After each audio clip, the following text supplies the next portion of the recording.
French trade unions are trying to regain the initiative in their ongoing dispute over pensions reform.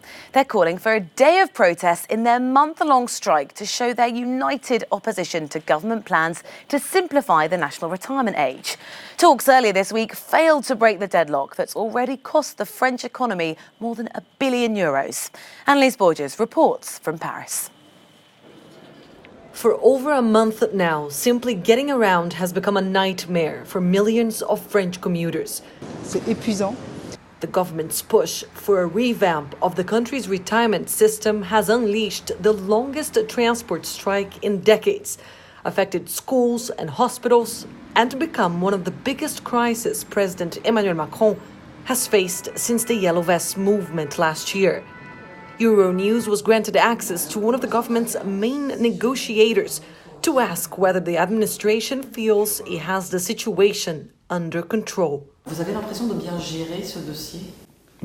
Look, this is a complicated reform.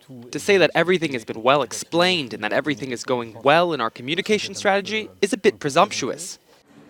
Under France's post-war pension system, the official retirement age is 62. But train drivers may retire at 52, public utility workers at 57, and ballet dancers at 42. The government says France needs a new universal model, but many don't understand how the points-based system will actually work.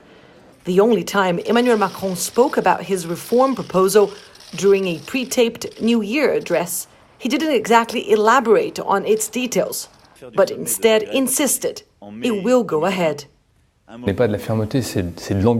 It's not about assertiveness, it's about ambition. And so it's about holding on to a reform that will be fairer to many French citizens. I believe that's what a responsible way of doing politics is. The reality is that the social dialogue exists, and it's going to continue to progress in the next few days to reach a suitable compromise. But not everyone agrees. I no longer expect anything.